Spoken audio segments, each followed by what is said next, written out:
بسم الله الرحمن الرحيم. تبارك الذي بيده الملك وهو على كل شيء قدير، الذي خلق الموت والحياة ليبلوكم أيكم أحسن عملا وهو العزيز الغفور، الذي خلق 7 سماوات طباقا ما ترى في خلق الرحمن من تفاوت فارجع البصر هل ترى من فطور ثم ارجع البصر كرتين ينقلب إليك البصر خاسئا وهو حسير، ولقد زينا السماء الدنيا بمصابيح وجعلناها رجوما للشياطين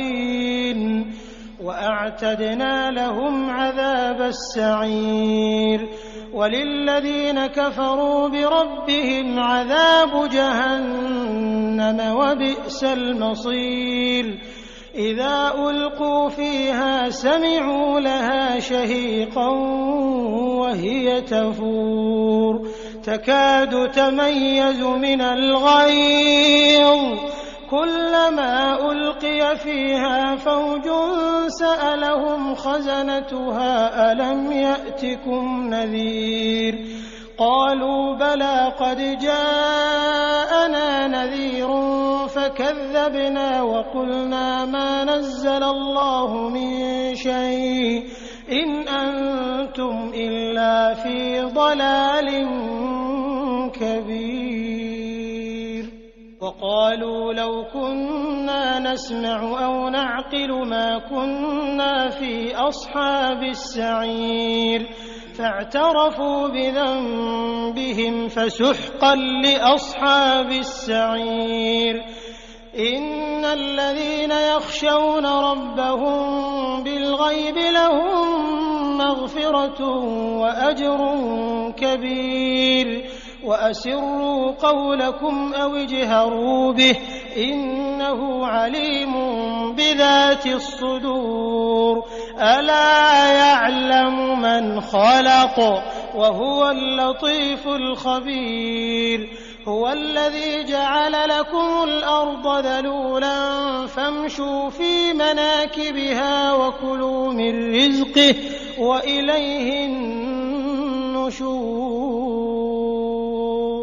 أأمنتم من في السماء أن يخسف بكم الأرض فإذا هي تمور،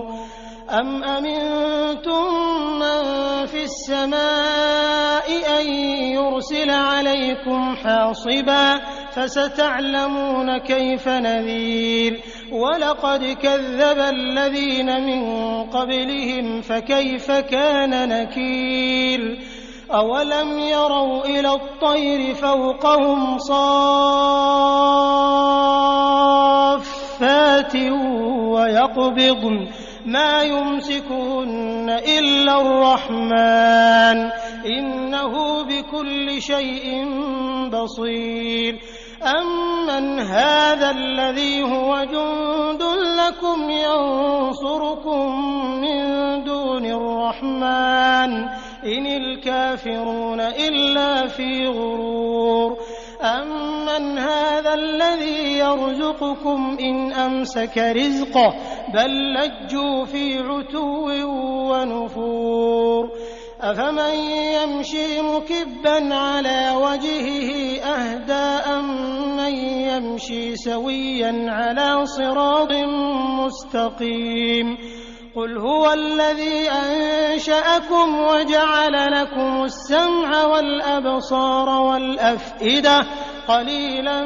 ما تشكرون، قل هو الذي ذرأكم في الأرض وإليه تحشرون، ويقولون متى هذا الوعد إن كنتم صادقين، قل إنما العلم عند الله وإنما أنا نذير مبين، فلما رأوه زلفة سيئة وسيئت وجوه الذين كفروا وقيل هذا الذي كنتم به تدعون قل أرأيتم إن أهلكني الله ومن معي أو رحمنا فمن يجير الكافرين من عذاب أليم قل هو الرحمن آمنا به وعليه توكلنا فستعلمون من هو في ضلال مبين قل أرأيتم إن أصبح ماؤكم غورا فمن يأتيكم بماء